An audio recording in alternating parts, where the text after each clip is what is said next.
Good afternoon and welcome back to Charlotte Real Estate Now.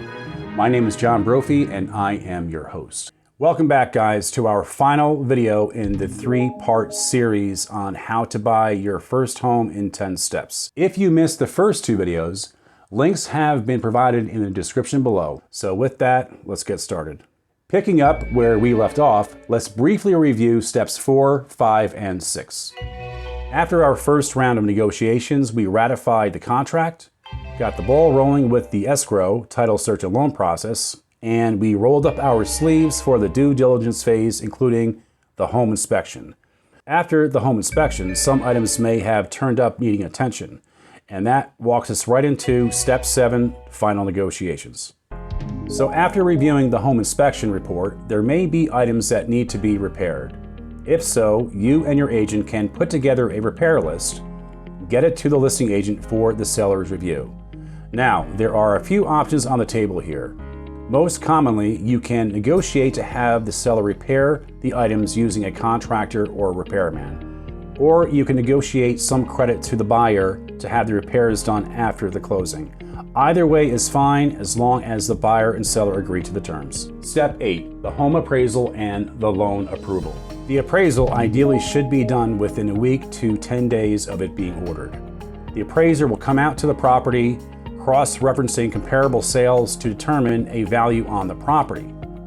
The loan is then going to go through underwriting.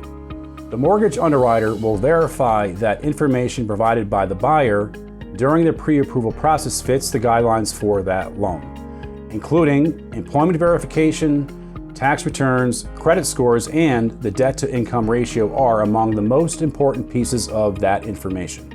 When complete, they're going to issue a loan approval and a clear-to-close status prior to closing. Step 9, the walkthrough. Typically, the day or the day before closing, your agent will take you on a walkthrough through the property to be sure it is in the same condition on the day of closing as it was when both parties signed the contract.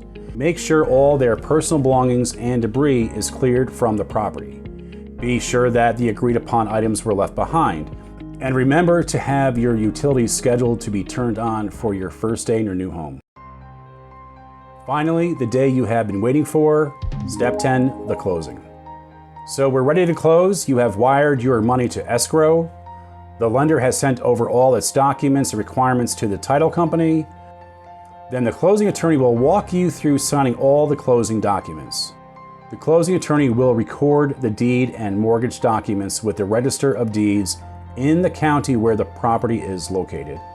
When this is complete, the funds are then distributed to its respective parties, and at long last you are given your keys to your new home.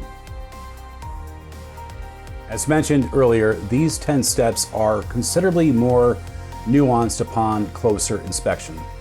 Buying a new home includes a wide spectrum like townhouses, condominiums, mobile homes, etc. And just as unique as each home is, so is each real estate transaction. It is for that reason that we stress the importance of working with a real estate agent to guide you through a real estate transaction. Now with that, the upcoming series will deal with first-time home sellers.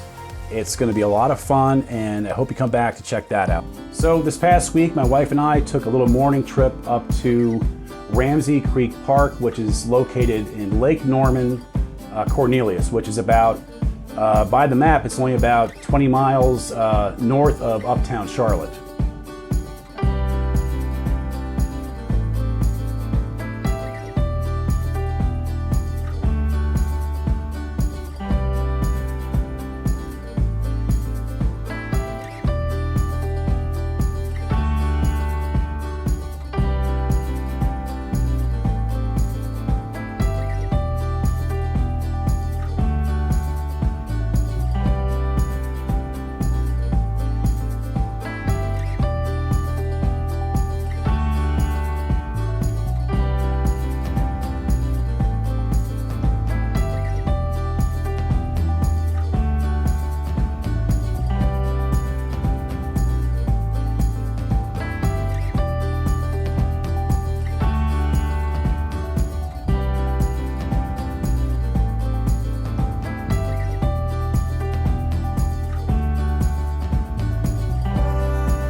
Again, I told you guys I'm not a professional filmmaker, but there you have it. So again, thanks for hanging in there with me for this series. I hope you got something out of it.